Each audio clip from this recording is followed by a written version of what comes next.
My name is Joel, And I'm Andrene. and you're listening to Rewind Rewatch, a 90s movie podcast. You're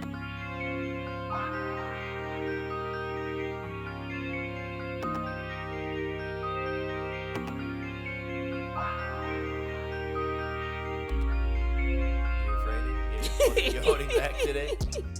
I really wanted to say it, but I was like, no, I'm not going to do it. All right. I didn't do it. Try to show some restraint for once in your life. Welcome back to another episode of Rewind Rewatch, where my sister Andrene and I discuss a 90s movie that has been selected by a listener, or two, or three, or four, depending on the film. We take requests from the listeners to hear what movies they would like for us to cover. And in each episode, we will rewatch the movie, discuss what we noticed, what did or did not age well, try to identify the theme of the film, and at the end of the episode, we will give it a rewind rating from 1 to 5 rewinds based on how rewatchable the movie is. And for today, we will be covering Life from 1999. That is right. Starring Eddie Murphy and Martin Lawrence. Yes, this is an R-rated film with a 1 hour and 48-minute runtime. For some reason, I thought it was like 2.5 hours, which it's nowhere near that long. For some reason, we both thought it was very long, as did your husband, because we were discussing this last week when I picked it, and we were all like, oh, isn't this movie like 2:15? And it's not. No, it's not even 2. And I don't even know where that came from, but maybe it's just because the movie takes place over the course of like 70 years. Maybe. That in your head, you're thinking this movie's like super long, but it's actually a very regularly timed film. Yes. So you mentioned having listeners, 1 or 2 or 3 or 4. Mm-hmm. This is actually one of 2 of our most requested movies. Of all times? Yeah, 6. Oh. 6 people. Okay. So here is the long list of lovely listeners this week. First up, we have the self-proclaimed original Lucky Duck, Jeremy out of Georgia. Shout out to Jeremy. We have Destiny out of North Carolina. Shout out to Destiny. We have Tanea out of California. Shout out to Tanea. We have Jaleesa out of Pennsylvania. Shout out to Jaleesa. And we have, we have Ayla out of Colorado. Mm-hmm. Shout out to Ayla. And we also have your wife. Oh, shout out to my wife from DC. Yep. I couldn't forget that one. No, you could not. All right, before we get into life, before we get into the film life, we're already in life. We're not gonna be discussing our lives. How would you summarize this movie in one sentence? 2 black. I almost said bootlickers instead of bootleggers. I don't know why. They're not bootlickers. 2 black bootleggers from New York are wrongfully convicted of murder in Mississippi during the Jim Crow era. And get life in prison, yeah. Yes, which is why the film is called Life. That's an important detail. Yes. So you mentioned that this is 2 black guys, and that feels like an important part of this movie. It's a huge part. Because when the movie begins, we see these 2 guys getting buried in a huge prison cemetery, which right away was like... kind of a bummer. Kind of a bummer. Well, all right, so let's start there. Because I watched this movie with my wife last night, and the whole time we were watching it, she just kept saying, like, this movie's so sad. This movie's so sad. And she got, like, super emotional watching the movie. I'm like, babe, I think we're supposed to be laughing. But she's like, I just can't think. I keep thinking about all the people that have probably went through things like this. Yeah. And I think right away what struck me was, like, they show this prison in present time in the 90s. People are like still like on a chain gang, which seems a little odd because I don't know if that still happened in the 90s. But regardless, there's this huge field and all of these tombstones in this huge cemetery that are all there in this prison, and I'm like, man, like these people die in prison and they have to get buried there too. Like they don't even get to Yeah. like take the bodies out. I don't know how like historically accurate it is, but at least in the canon of this film, I was struck by the fact that all of these people not only had to spend their lives in prison, but then it's like you're You're dead and you're stuck still in there. prison. I don't Ugh. even get to be buried somewhere else. That's Yeah. crazy to me. Yeah. Very, very dark. So this prison is different than the tip. This is not the prison from the Green Mile, or No. the prison from Blood In Blood Out, or the prison from name whatever film, Goodfellas, whatever. Like this is a very specific type of prison. How would you describe this prison that they end up in? Well, first of all, they're all black inmates. That is a key. That's the very first thing that you see. And they're essentially doing like you said, it's a chain gang. They're doing like actual like physical labor um in the prison. And it kind of looks like it almost looks like slavery essentially, because Hmm. you have a white they call him Sergeant Diller. I guess he's a sergeant who's kind of like the overseer of all these prisoners. And then they have another black man who's a prisoner, but he's like an elevated prisoner, and he is Hoppin' Bob. That's his name. And he actually has a gun. Like he's armed, and they call him boss. So it's like he can't leave there because he's clearly a prisoner. He has the garb on, but he seemed to be like some sort of like inmate trustee who is not actually a guard. And it kind of reminded me of the black slave drivers who were chosen by the slave owners to kind of keep the slaves in line. I was like, this is all very 100%. just gross. Like it was all just very disgusting. And like, yes, on the one hand, it's like, well, he's getting special privileges. Like that's what he's getting out of this. But it's like you're Right. It's like the slave that drives the other slaves. but you're calling these people boy, you're like threatening to shoot them, and like you're shucking and jiving for the man. Like he's hopping for the man. yeah. He's hopping Bob. But again, this is what people did. In I slavery. know And I know. This when they get arrested, basically we see them from the time they like are free, how they got arrested, and then like the movie follows them through the years. So when they get arrested is 1932. Mm-hmm. Slavery gets abolished in 1865. So this is roughly a little less than 70 years after slavery ended. And like just outside of the Reconstruction era. So yeah, it's Jim Crow time, but it's also the South. And it's also basically they're still on a plantation.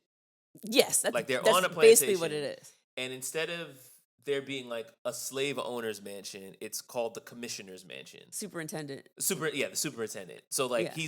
he's basically the slave owner. There doesn't really seem to be a ton of oversight by the state of Mississippi. So they're kind of just like doing whatever they want. Mm-hmm. For better or for worse, right? Like when there's like a good superintendent, then they're just kind of getting away with a lot. When there's someone who's a little bit rough, then there's nobody checking to see what's happening to them. At one point, one of the inmates just gets like taken to go play Negro Leagues baseball, and then the baseball guy just like pays off the prison. It's like, oh yeah, we're gonna take this guy. He's free now. So it's like, yeah, all right. It's not like they had to go through some appeals court or some appellate process and go to a judge, and it was just like, yeah, like these guys all have life. They're gonna be here for the rest of their lives. Whatever happens to them from here on out, like nobody really cares. Nobody cares. Y'all do what y'all want. So that was interesting. And then when we see like where they're being held, it looks like, I mean, obviously it's not fun, but it looks like a summer camp almost. I was thinking that, like, yeah. It's like they're just bunk beds. They're in bunk beds. They're just all just like cracking jokes, and like I'm like, this is very Parent Trap. Like I don't know what's going on here.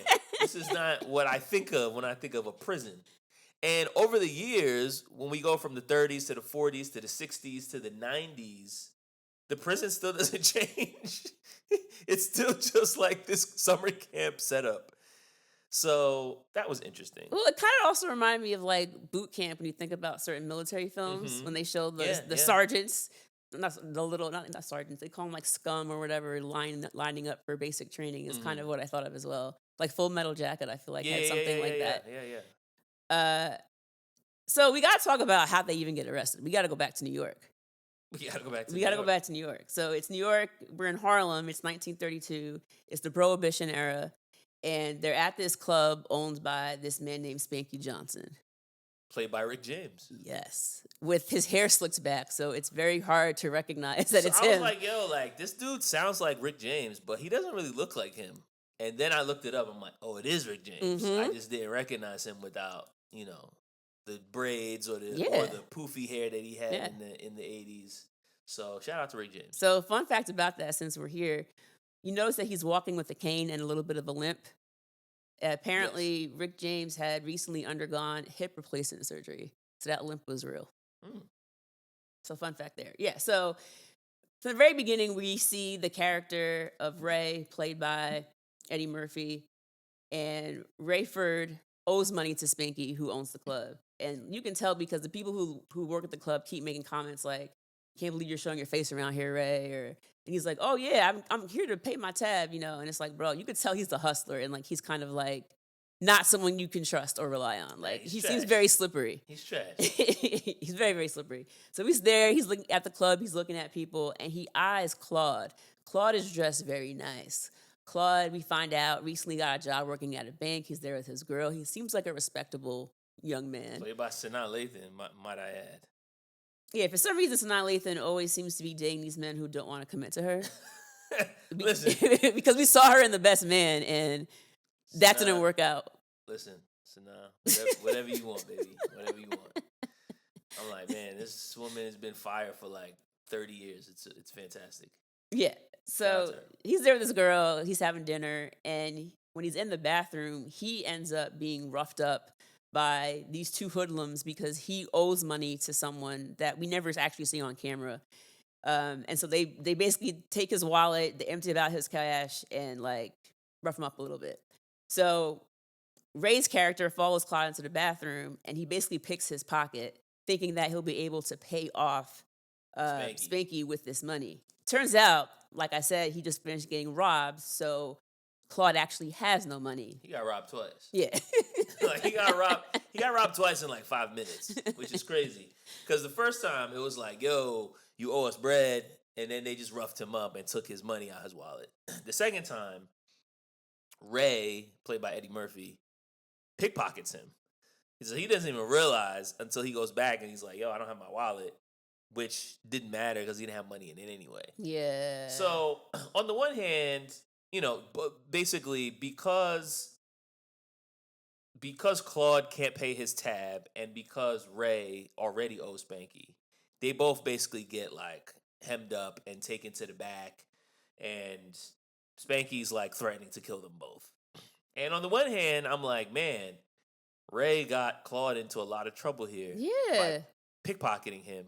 But on the other hand, I'm like, well, if Ray didn't pickpocket him, he still wouldn't have been able to pay his tab. Yeah, because he would have been in the same boat. Because he owed somebody money. Right. So at the end of the day, it's like, well, you got to pay your dues. You got to pay your debts. A Lannister always pays his debts. And the thing is like, bro, what were you doing? And who are these people? Because, like, it's not like, yo, I owe my cousin some money. Yeah. It's like, yo, like, they're following you into the bathroom, pushing you into the stall, roughing you up, and snatching your wallet out of your jacket. It might have been a loan shark. That's what I was thinking. Yeah, you owe some shady people money, and so does Ray. So already it's like the difference between them, of course, is that Ray is still trying to be hustle man, and Claude's like, yo, I'm actually like trying to do something in my life. I went to night school. I got a degree. I'm getting this job as a bank teller, which is like a really hard job to get for a black guy in 1932. So it's like, yo, he's actually like coming up. His girl is talking to him about marriage. Like he doesn't want marriage though. Let's be honest. He doesn't. But he's in a committed relationship. Ray is he's just doing whatever. He's blowing with the wind. Yeah. He's just like, yo, whatever I can do here, do my little hustle, lie to some people, go somewhere else. Like he's just one of those slippery guys. Yes. I want to blame Ray. Yes. Right? I want to blame Ray. And I'm like, how much of this did Claude put on himself? So let's break this down. Because we talked already, first of all, the fact that Claude got himself robbed because he owed some shady people money. Correct. Then it's like, okay, you guys owe this money. Spanky's going to let you live, but you're going to have to basically do a job for him. You're going to have to drive down to Mississippi, pick up a bunch of liquor, drive it back up to New York.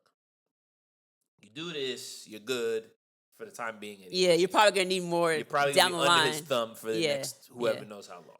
All right. They get the money.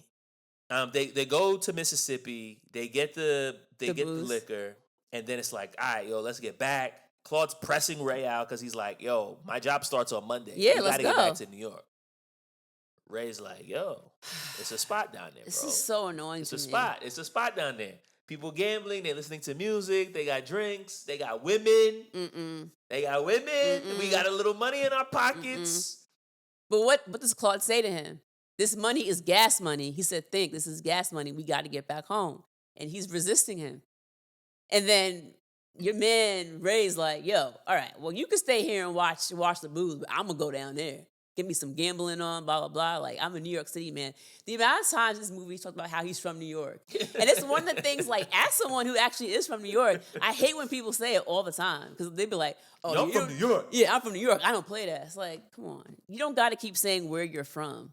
Because where you're from does not determine the kind of personality that you have. Like, yes, there are some things that people say, like, oh, if you're from the South, you might be a little bit nicer. You wave to your neighbors. Stuff like that, okay, maybe. But the whole idea of, like, I'm from New York, you can't play me. It's like... Yo, but not even the fact that he keeps saying he's from New York. It's the fact that he's actually in Mississippi playing poker with other people who are from the South, and he's, like, disparaging them the entire time. He's keep like, calling them country boys. Don't you need to go back to your farm? Da da da da da. Like, he's talking crazy. Y'all want to pick up this country pace? That's to you, sir. I sees that. You sees that. Well, I sees that dollar, and I raise you $2. The C's word. All right, now. I'm out. Will you go back to the farm now? Pick your tomatoes. I'm like, bro, like, you're in enemy territory for all intents and purposes. Like, you don't know these people. You don't know what they're carrying on them. All it takes is somebody locking the door, and you have no way out. And you don't know anybody here. Like, you can't talk crazy in a space that you're not familiar. Yeah, and he felt very comfortable way too often. Like, way too comfortable way too often. Bad. It was bad.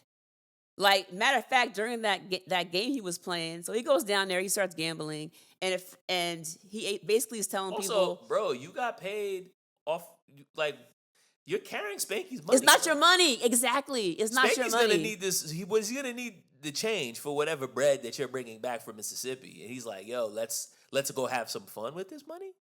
Yeah, the whole thing just blew me. I'm too responsible for this. I'd be so like, nah, we gotta tight, go. Right? So Claude's tight. But then, so what you was going to say about the poker game? Well, I was going to say, so he's playing poker. Going back to your point about him disparaging these people, he's like playing and like, I guess he's doing okay initially. And then he's like, yo, let's pick up this country pace. I'm like...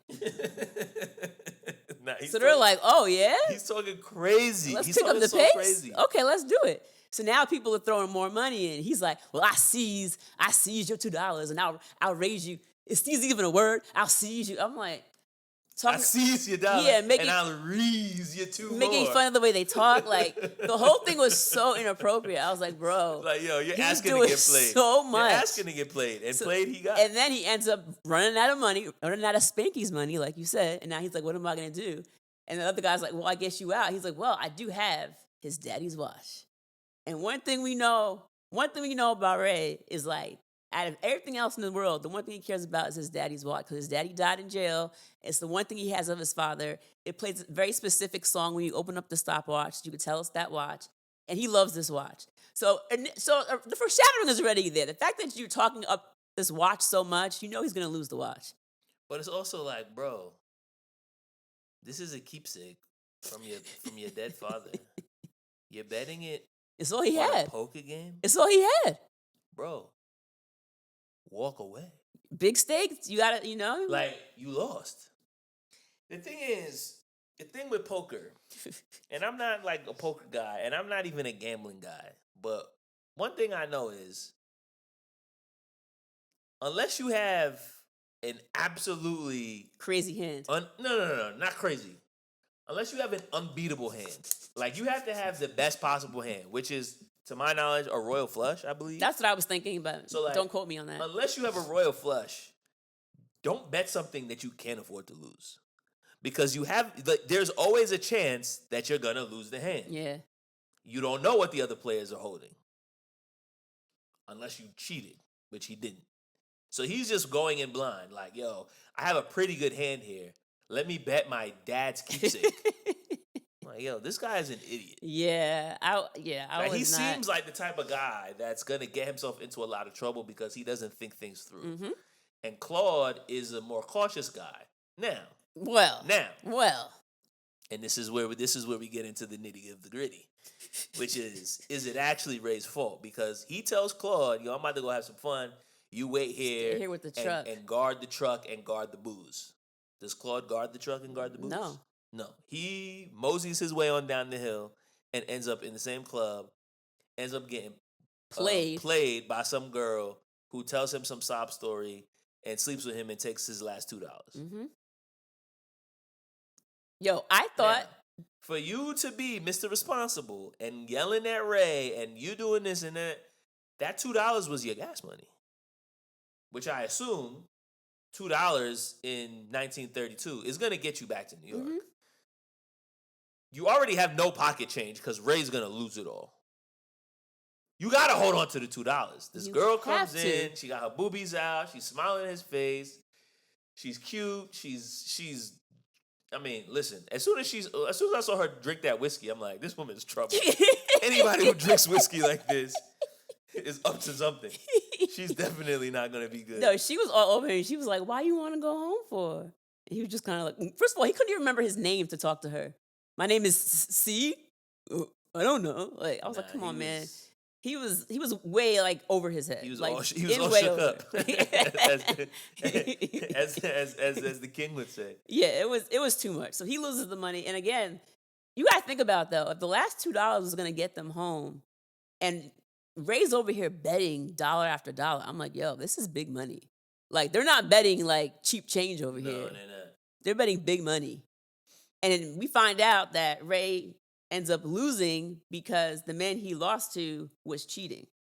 Winston Hancock was cheating with one of the waitresses. She basically, like, I guess, slipped him a card to make sure that his... She was holding cards underneath the tray. Under her tray. Yeah. It's crazy. So he ends up winning. His daddy's watch is over, and now Ray is pissed off because he got. So now they have no money. And when Claude realizes what happened, he's yelling at Ray like, yo, you got rid of all of our money, blah, blah, blah. And like, yes, he did, which is absolutely insane. But you also got rid of the money that you were holding. So either way, I felt like you guys are screwed because even if you do make it back to New York with the booze, you don't have Spanky's money. So what's going to happen next? You're not going to your job on Monday, He's going to beat your face in. He almost drowned Claude initially. He almost drowned him like he was in All Dogs Go to Heaven. Mr. Carface? Mr. Carface. He did almost get Mr. Carface. So, yeah. At that point, long story short, Winston Hancock gets killed by some cops. Crooked cops. And, well, yes, they killed him. So they killed him and robbed him. And then they find the body. They get caught with the body. The arresting officer is the guy that killed Winston. So then they get convicted. They get life. Mm-hmm. So that's how they end up there. This is all because they want to go to the club. Exactly. Instead of taking their ass back home. Exactly. And also, I just can't stress enough the fact that, like, you're not from there, bro. Exactly. Like, don't play stupid games when you're not on home territory. You don't know anything. You don't know these people. You don't know their customs. You don't know the cops. You don't know you don't know nothing, bro. Yeah. Like coming from New York and going to Mississippi during these times is a wild difference. Especially during these times. That's what I'm saying. Like they walked into a whites only diner and were like demanding a pie. It's like, bro, like, do you not understand what's like? People are already getting lynched. And it's that the 30s. didn't make sense to me because based on the characters the way they were laid out, I would have thought that Claude would have been more cautious. So the fact that it was Claude who was like, "Give me one of them pies," that's a good point. It felt like something Ray would have said. Yeah, that's a good point. So I was like, oh, this seemed out of character, but okay, I guess they wrote it this way. Although I will say, like, that part really did make me laugh because when Ray basically says, like, how much is it gonna cost for you to turn one of these whites only pies into nigga pies? And then the white lady pulls up a gun and she said, "How about I turn y'all into nigga pies?" Nah. I almost died. The whole thing is like, it was really funny. There's so many parts of this movie where it's like the reality of the situation is so sad, but they're making light of it because they have all these comics. They have Martin, they have Eddie, they have Bernie Mac, they have Miguel Nunez, they got Guy Torry. Like they just have all these people, and they're just like making jokes. So then it's like you're laughing at the situation, even though the situation is actually not funny. Exactly. And Hoppin' Bob is another one where it's like Hoppin' Bob is an infuriating character, but the fact is, he just repeats everything that the actual overseer says. And then he's just like hopping up and down. He's getting tired. He's like, "Yo, you better get back to work." It's like, yo, the way that he's like has so much disgust and he's so over the top, it was making me laugh. Even though it's like what he's doing is not funny. Yeah. But the way he's doing it is hilarious. Yeah. Because again, this is a comedy at the end of the day. Like, yes, there's definitely dramatic things. There's definitely sad things that happen. But they add so much levity in almost every scene that, like, you're going to find a way to laugh here and there throughout the way. So anyway, yeah, like, I felt like they were not really aware of their surroundings. Like, y'all need to get out of town. Like, they didn't understand. Even when they got arrested and in the jail, and they're like, "Oh, yeah, we'll just tell them what happens. We didn't do it. They'll let us out." I'm like, he's like, I think what? I think he believes us. I think he's going to help us out. I was like, he's not going to help you out, man. You're in Mississippi. They don't help black men out in Mississippi in 1932. Yeah, they didn't understand where they were. So anyway, so now they're in jail and they're there for life. And this is where they're able to meet Hoppin' Bob and the sergeant. And they're learning the rules of the prison. And one of the main rules, one of the first rules they learn is that there's this line that you cannot cross. And they call that the gun line. Facts. If you step outside the gun line without their permission, you will be shot. So like if you walk across it, if your pecker goes across the gun line, like, you will be shot. Your pecker will be shot. I think pecker is a funny word. Yeah, I mean, I got nothing else. I don't know what to say to that. It's just a funny word. It's just a funny word. Cool, it's a funny word. So, a few things I want to get to here while we're in prison, because we meet all these different characters that's there. Like I said, Miguel Nunez is there playing Biscuit, playing someone named Biscuit, and Jangle Leg is played by Bernie Mac, and all these guys, right? And the funny thing is, like, you get the sense that Jangle Leg and Biscuit are kind of in a relationship. Yeah. They're like the two gay characters in this prison. And what's interesting to me is whenever you see gay characters in movies that take place in prison, somehow they always have like extra accessories. Like, yeah, like he has on like a head tie, and like I'm like, where do they guys get these stuff from? Like, nobody else has a handkerchief to turn into a head tie. You gotta be creative. I'm there for life, bro. So like, I'm gonna make sure I'm able to express myself in the way that I couldn't on the outside. That's a fact.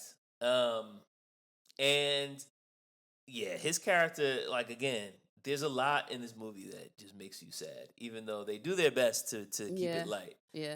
But there's a character that actually gets pardoned, and he's like, "Yo, I don't want to come out because I can't go back to my parents like this. Yeah. Like, my mom's not gonna accept me. The world's not gonna accept me." At this point, it's like the 40s, I think. So still not like, this is before Stonewall. This is before like everything. And he just runs across the gun line. It was really sad. And basically, Shawshank Redemption with the old man. It's like, I don't know how to do life outside of this prison. That was very sad.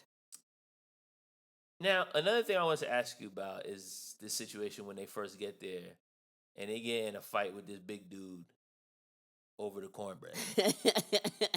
Goldmouth. Right.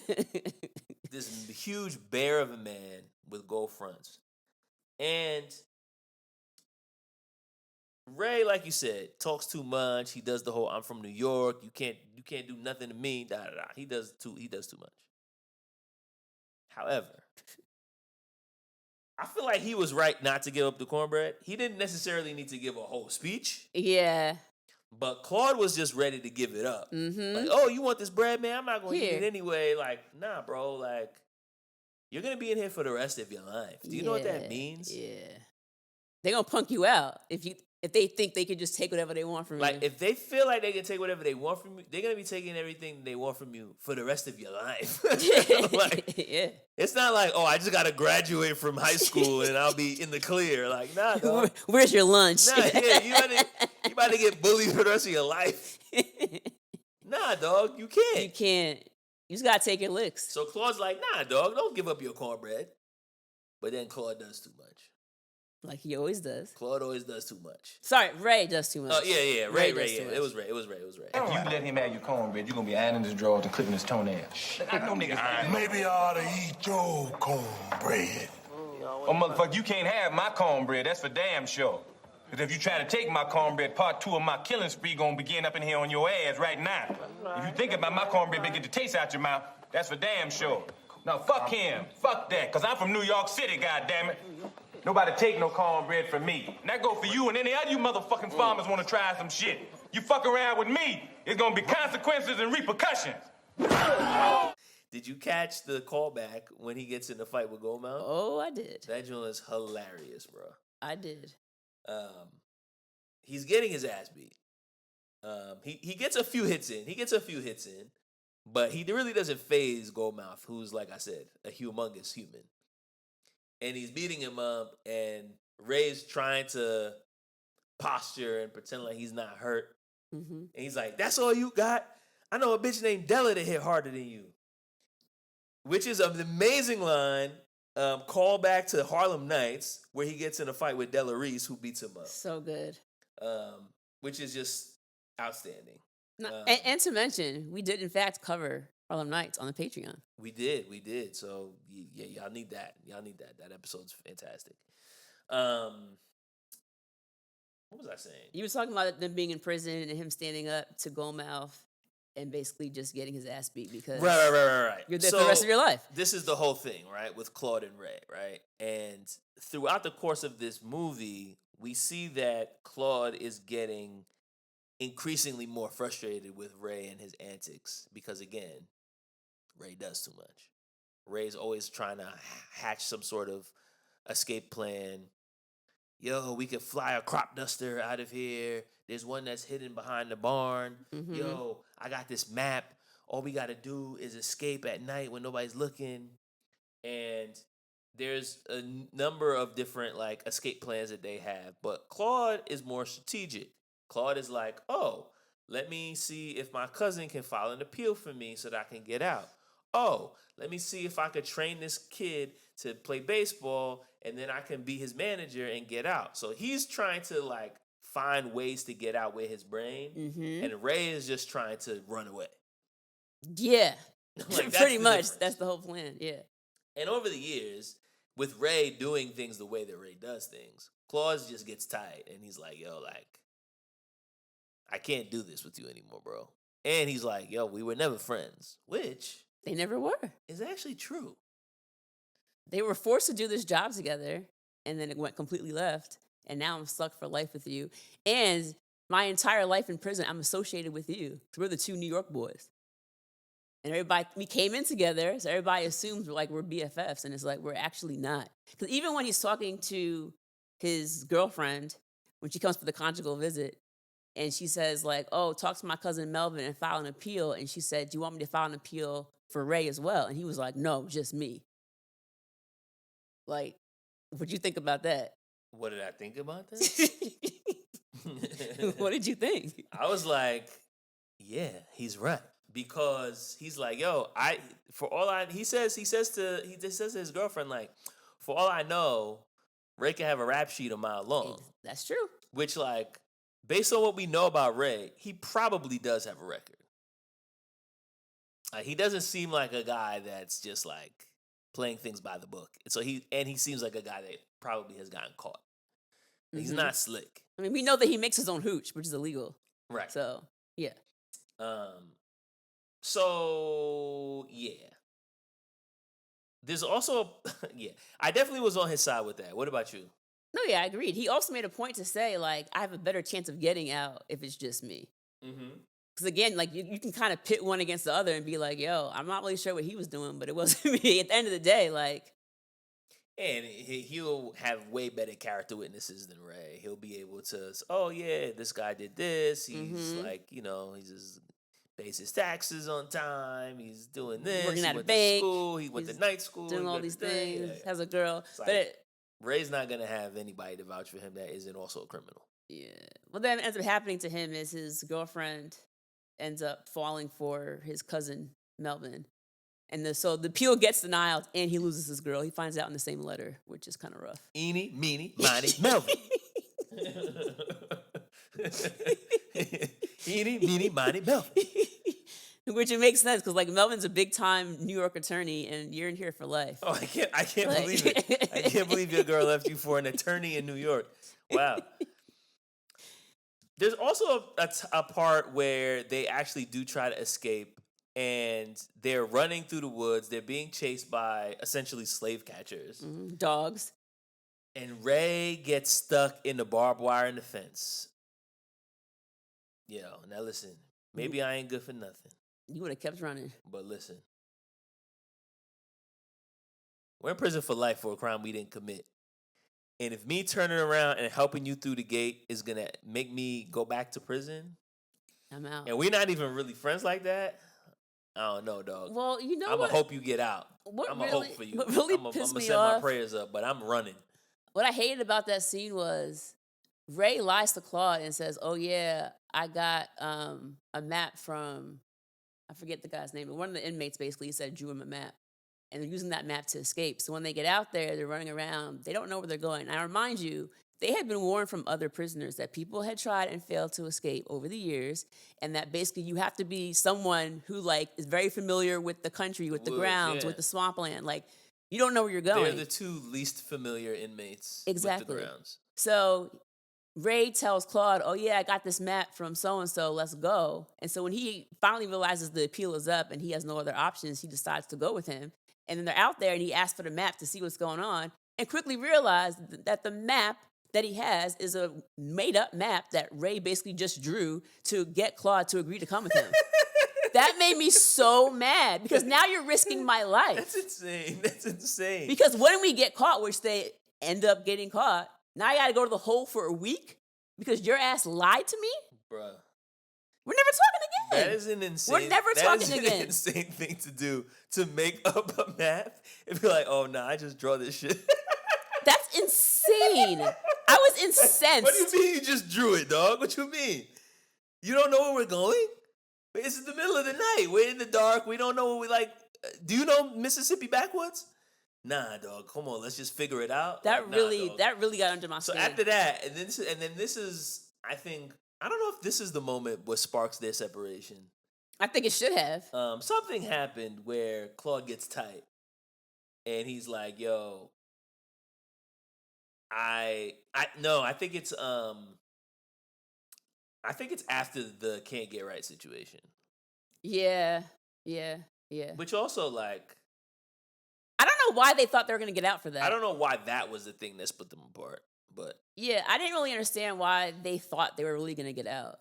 At the end of the day, they want the talent. Nah, it didn't really make any sense. Like, but first of all, let me start by saying this mentally challenged inmate who doesn't speak, played by Bokeem Woodbine, my man Bokeem, and happens to just be like an amazing talent when it comes to hitting a baseball. And because he has some mental incapacities and he's basically nonverbal, they just call him Can't Get Right, which is a crazy nickname. Yeah. Like, that's literally, the baseball scout comes asking about him. And they're like, oh, you talking about Can't Get Right? And he's like, that's his name? That's his name? They're like, yeah. Because they never learned his name and he's nonverbal. Exactly. So we'll just call him that. So, first of all, that's crazy. Gross. Second of all, Can't Get Right really can't get right, especially when it comes to white women. Oh, my Lord. Because he's basically sleeping with the... What is this guy's name? The commissioner, you said? The superintendent. I don't know why I keep saying commissioner. Commissioner Gordon? He's sleeping with Barbara Gordon. He's sleeping with the superintendent's daughter, who... And she's married. Very clearly has a thing for the brothers Mm-hmm. and keeps making eyes at the inmates. And because he's not fully there, he's the only one that plays ball. Mm-hmm. No pun intended. Because he's just like, oh, yeah, like, this is cool. This girl likes me. She's smiling at me. I'm going to smile back. She waves at me. I'm going to wave back. And Claude keeps trying to, like, yo, you can't do this, bro. Mm-hmm. Like, you're going to get yourself into trouble. Mm-hmm. He knocks her up. But they get away with it because the rest of the inmates cover for him. So he gets away with this, but then the commissioner and his whole family basically leave, never to return again. So he never sees his child. Superintendent. Huh? You keep saying commissioner. The superintendent. The superintendent, commissioner, the slave owner. Yeah, they basically just leave. because he's like, yo, my daughter has a black baby, and I don't know whose baby it is to be able to kill them. So now I'm just tight. So now I'm just gonna leave. Bro, I gotta say that scene though was wild because you hear her like in the background. She just gives birth.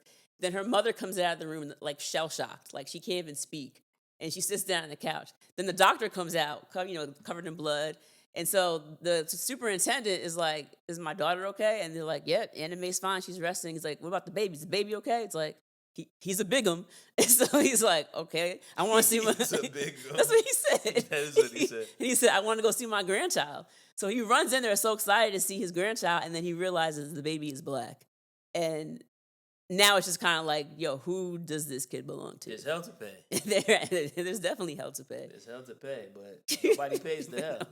But nobody pays. Because it's like, yo, he was about to figure it out. He's about to figure it out. And then it's like... But he wasn't.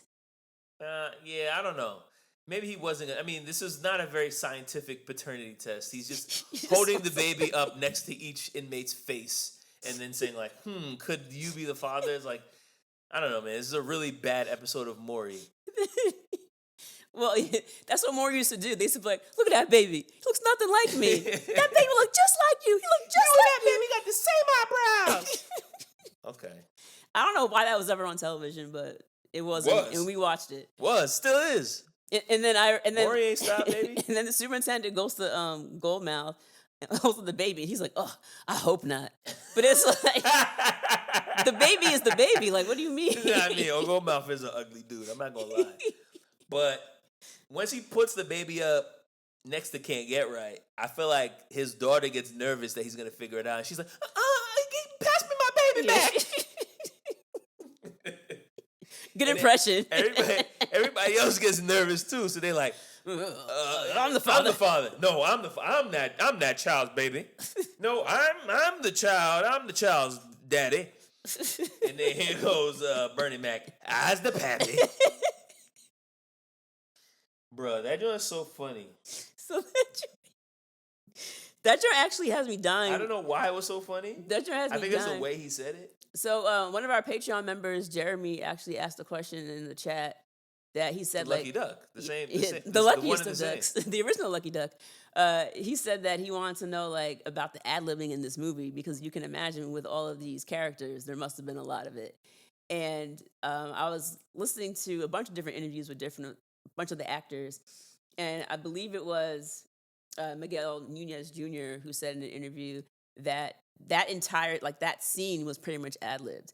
Basically, Eddie Murphy had an agreement with the director Ted Dem, where they allowed the comics to basically just riff whenever they felt that it would add. Yeah, you're doing an Eddie Murphy movie. You already know what time it is. And so during that scene, basically all that was scripted was y'all have to step forward and basically claim that the child is yours, but there was no line. You basically just make up your line. So everybody was just kind of saying different variations of that boy's mine. And I'm that dad boy's or whatever. daddy.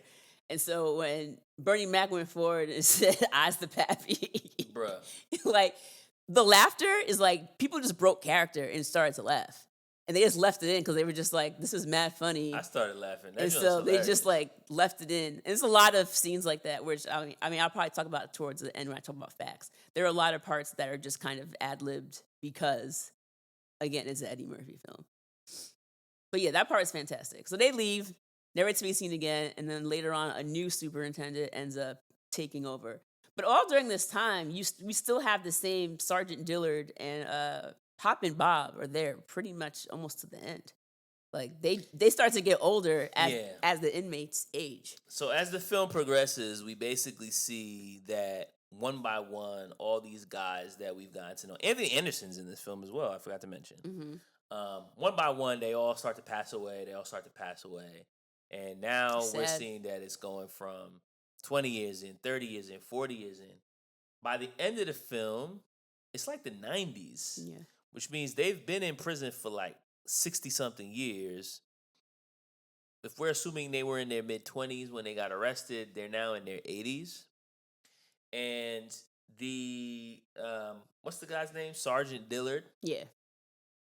He's old. Claude and Ray are both old. Hop and Bob's passed. He's not even there anymore. And he basically says, you know what? I'm going to let y'all go, basically move to the big house because y'all are old men. And so now they basically have these, I wouldn't say cushy jobs, but Ray is basically serving as a groundskeeper and Claude is basically a waiter in the mansion. Right. And they have a pretty decent relationship with the current superintendent who, engages with them, has conversations. He's whatever. He asked their opinion on stuff. Yeah, these guys are in prison, but whatever. They've been in here their whole lives. They're trustworthy. He doesn't really care. But then we find out that the new guy that's going to be taking over from Dillard, I guess. He's going to be the new Dillard? Or he's going to be the new... I thought they said new superintendent. But I'm why are they replacing this guy? This guy's nice. I mean, I don't know. That's what I thought they said, but who knows?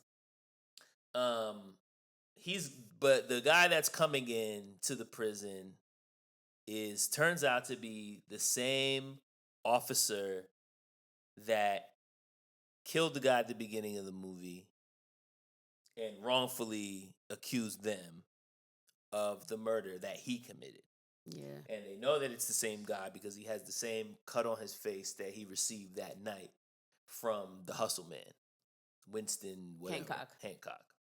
So they're oh, hell no, this dude's about to come through. Da-da-da-da-da. Bunch of stuff happens. They basically call him out on it because Ray gets tight because he recognizes that he still has the stolen watch. And he lies where they talking about, oh, it was an anniversary gift from my mother. So he's yo, was it about 40 years ago or so? Does that sound about right? Mm-hmm. So then he threatens Ray. Ray pulls a gun on him. He pulls a gun on Ray. He looks like he's about to shoot them. And then the superintendent shoots Pike. So there is a nice revenge arc, which I thought was a nice touch. Yeah. Again, in this movie where there isn't a lot of good things that happen to these characters. No. They basically just stay in prison until they die. And every time they try to escape, it doesn't really work out. So it was nice to at least see that the guy that got them locked up got murdered. And the one white guy that was basically on their side basically covered up the story for them and promised to get them their pardon papers in the morning. Yeah. But of course, He dies. Murphy's Law, he dies the same day. On the toilet. I don't know why that was. Like, why was he on the toilet? What happened to him?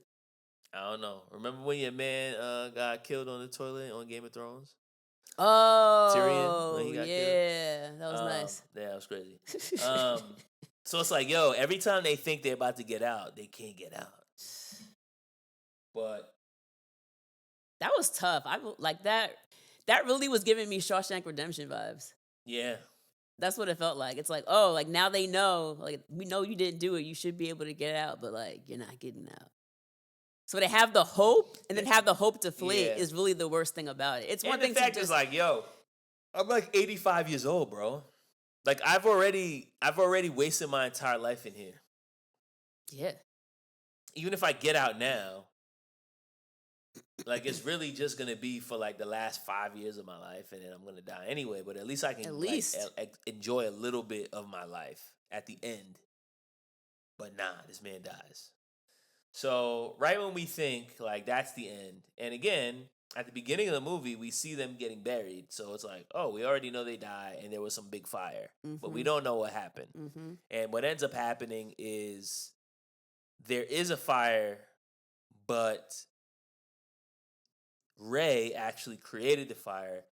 He took 2 dead bodies out of the morgue, put them in the building that he set on fire to look like they got burnt up, and then they escaped out the back by hiding in the fire truck or something like that. It said a fire engine, and I was like, but how?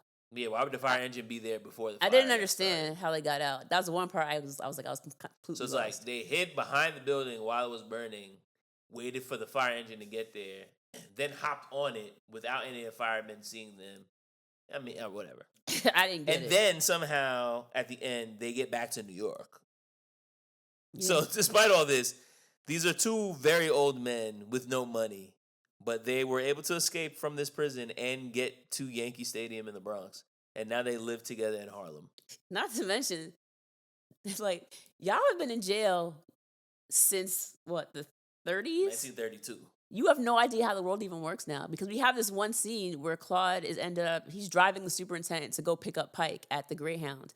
And you see him get out of the car, he's looking around, and he sees, like, it's the 70s now, so you see the clothing is different. He's seeing kids, black and white, at the same ice cream truck waiting to get ice cream, and he's like, what the hell is going on here? Somebody's walking around with a boom box. box. He's like, what? He's like, what? Like, everything is different. A portable radio. You're blowing my mind. Like, everything is different now. So it's like, you were that shocked, and that was at least 20 years ago since he's been out. And as far as we know, Ray hasn't left the prison. So somehow y'all were able to make it back up to New York and get Yankee tickets. Like, with hot dogs. And y'all are 90-something years old. Hey, man, they figured it out. How did you do it? How did they do it? Ray's a hustle man to the death, man. He never gave up. I guess so. I guess it worked out for them. All right, so what would you say is the theme of this movie? I kind of, like I said, I mentioned Shawshank Redemption before, as did you. When you think about the character of Brooks and like escaping jail and having to live outside. But I think for me, it's the idea of having hope that you never really lose. Because throughout the film, like you said, although I wasn't really a big fan of Ray, he was very instrumental in Claude, I guess, continuing to try different things to try to get out.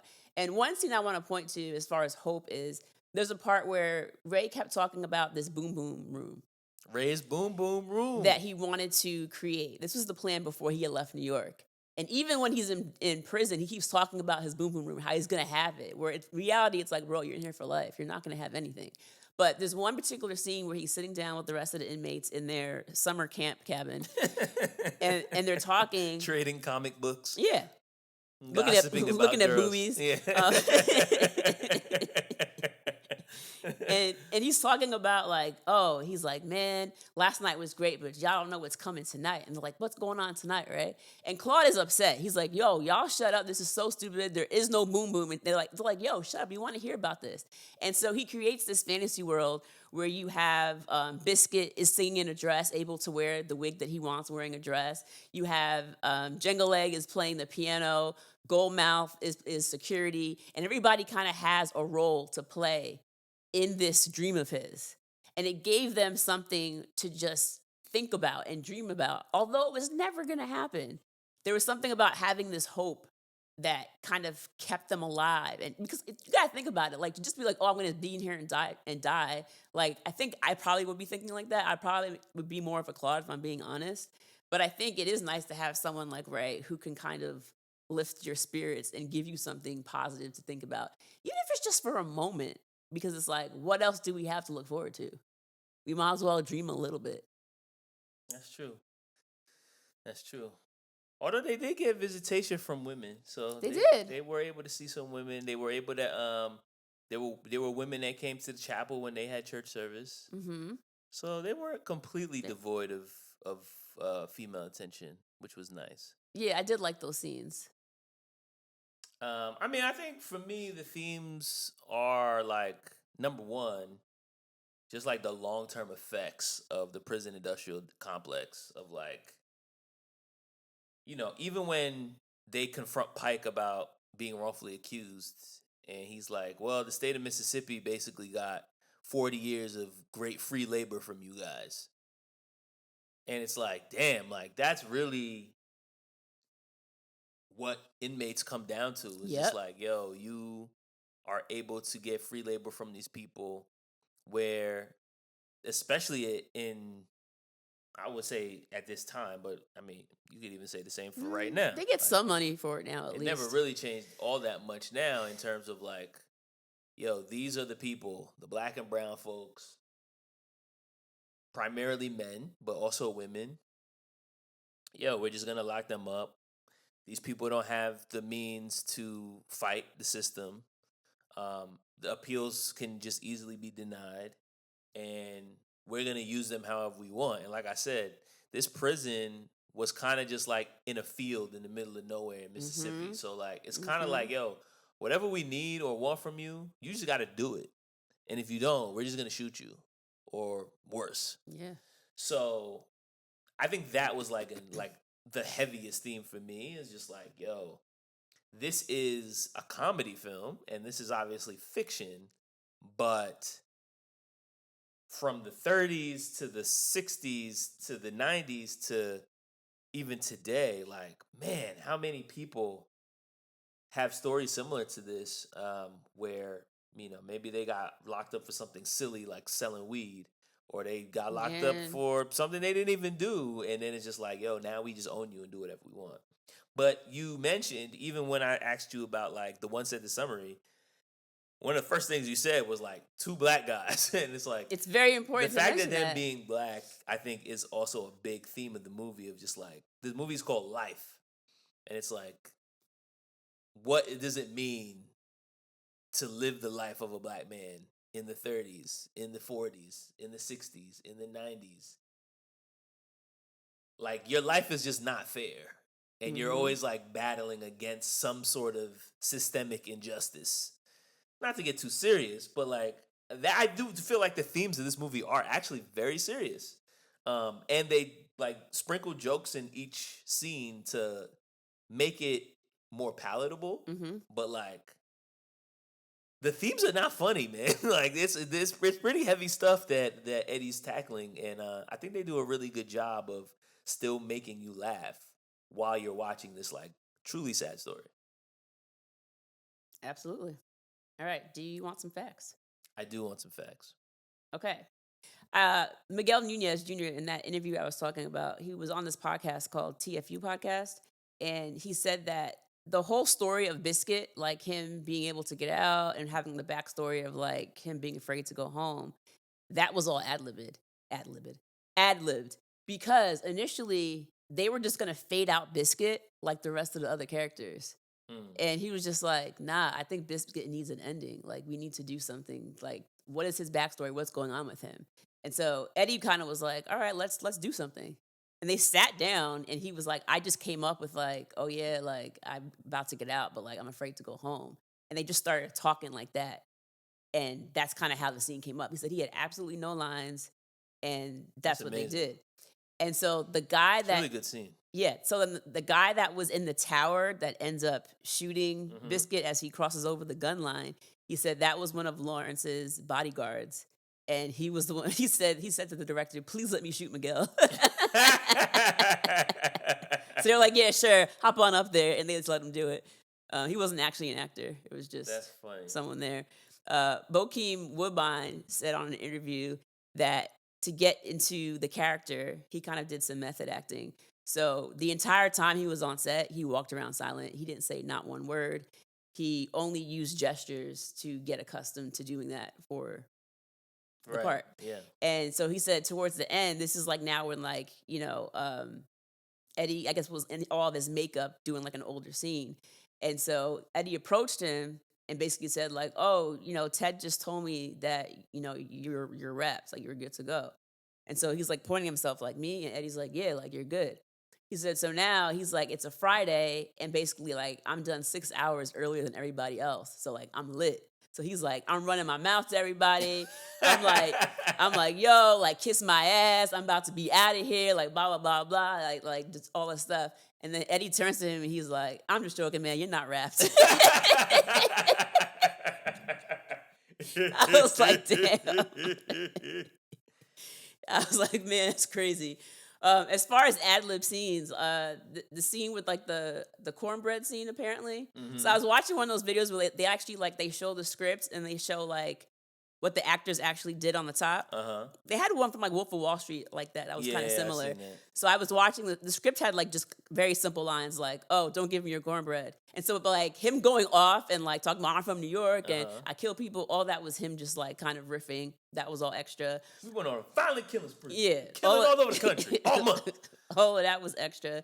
Also, there's a scene where the character of Claude gets in trouble for stealing some white only pie, from the superintendent's house. He stole the pie, and so he has to stand on top of these bottles.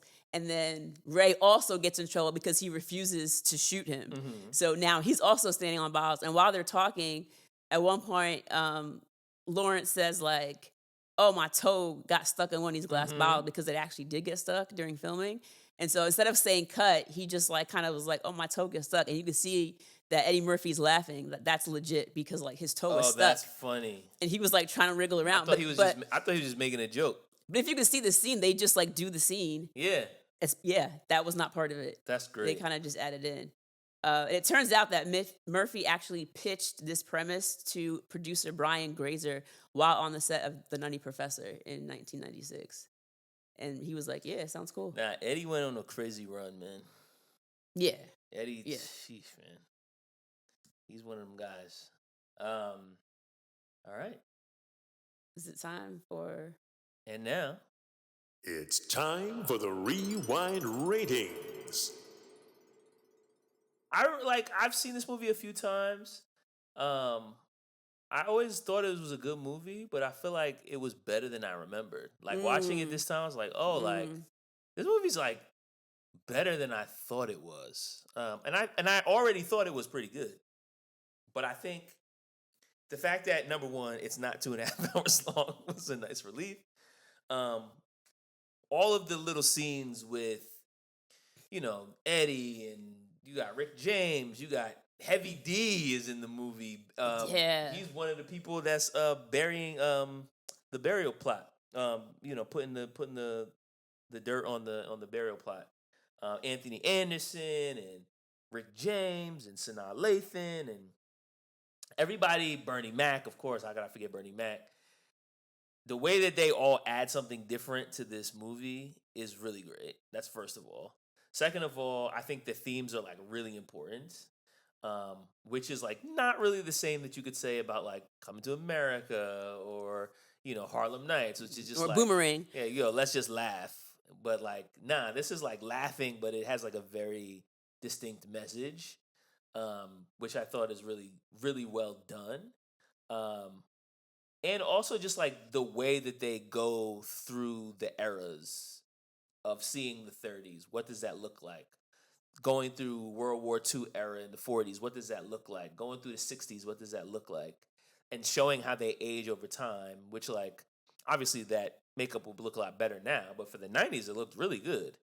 So I just feel like it was just like a really well put together movie and did a good job of being tragic but also being funny at the same time. So I'm gonna give it 4.5 rewinds.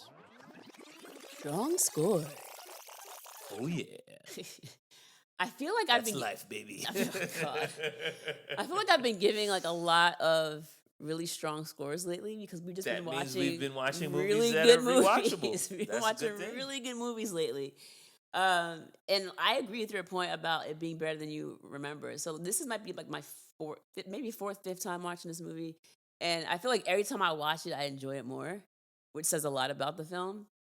And I don't know why I forgot that they survived at the end. Like I'm watching it. So did I.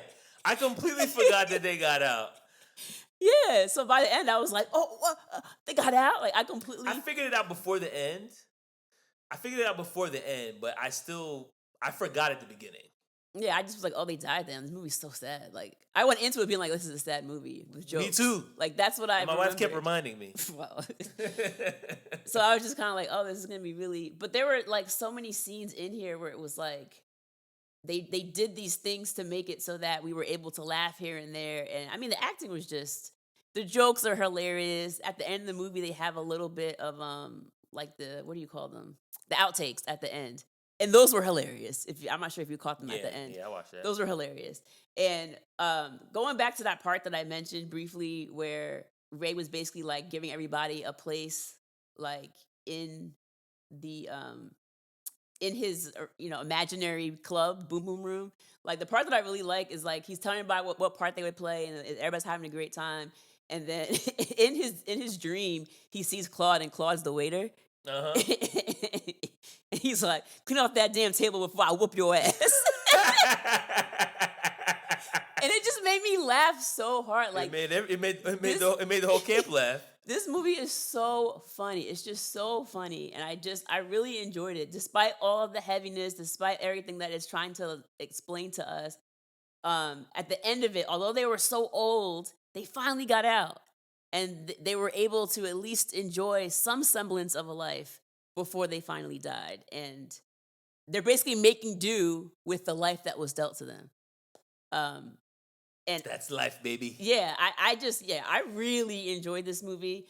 The only reason why I wouldn't give it a 5 is because, like, a 5 is like, perfect. Like, she's perfect. Like, it has to be like a perfect film. And I can't remember the last time I actually gave it 5 on this pod. So I'm giving this a 4.75. Oh, wow. I really enjoyed it. I thought you were going to dock points for can't get right. I thought that's what you were going to say. Well, yeah, I mean, they definitely call him the R word, which 100%. is great. So, yeah. There you go. That's my dock point. That's my point 25. I gave you the... That's my point 25. All right, great. Let us know your rewind rating for life. It's 1 to 5, or it was technically a 0 to 5. I guess you could give something a 0 rewinds, but I don't. We said it was 1 to 5. Yeah, we said it was 1 you're to right. 5. I don't think we've ever given less than a 1. Trying to change the rules on us? You're right. We have never given a 0 because even the movies we hated, we gave a 1. So yes, 1 to 5. Those are the parameters. Those are the parameters. Those are the params. Let us know your rating for life. You can reach us at rewindrewatch1990s@gmail.com. You can also follow us on all of the social media sites, TikTok, Facebook, Twitter, Instagram at RR90spod. And you can also find us on Patreon, where we release bonus episodes for movies from the late 80s and the early 2000s. And that is only $5 a month, which is... usually you would say like that's the cup of coffee, but now I think that's less than a cup of coffee. Yeah, I think it is less than a cup of coffee. Depending on where you go, you get a nice cup of coffee. It could be like $7.25. So yeah, it's less than a cup of coffee. It sure is. So I just wanted to talk about another Spotify comment that we got this week. This one actually came from our pops, and this is about the Dirty Dancing episode. People seem to really like that episode. Yo, this is a sneak preview of what you get on the Patreon, you know? So there you go. So on Spotify, he said, in the late 1980s, your pops worked with a woman who used to go to dance classes with a guy named Pat. Turns out it was Patrick Swayze. That's crazy. Yeah, he was wiggling them hips in class. He was wiggling them hips every Tuesday at 7 p.m. He was out there. Yeah, shout out to her. Shout out. So I feel like we have to let listeners know what's going on. Yeah, we're taking a small hiatus for the month of August. So very small. It's not gonna be a huge hiatus. It's just gonna be a small one. We're taking a little break. And I guess we'll probably just re-release some old episodes over the next few weeks. We'll probably try to remaster them. So we'll still have some things available over the month of August, and then we'll be back with more 90s nostalgia once September begins. That's Wake correct. me up when September Begins. begins. Shoehorned it in there. But that also means you have a whole month to send us all of your 90s movies requests. That's true. And hope that yours will be the one that we select for our first episode back in September. Yeah. And also, the Patreon is still getting their bonus episode. Yeah, no, the Patreons, they get no breaks. They're spoiled rotten is really what the fact is. I tell them this all the time. They're all spoiled. All right. It's going to be hard, but do you have a final quote for life? Because, I mean, I'm trying to whittle it down. I got a couple that I'm looking at. Anybody else got something they want read? Oh, God. That was so depressing. No, man. No. I'm going to say, she was my half-sister, so I cut her ass in half. Jiggle. All right. I guess we'll see y'all later.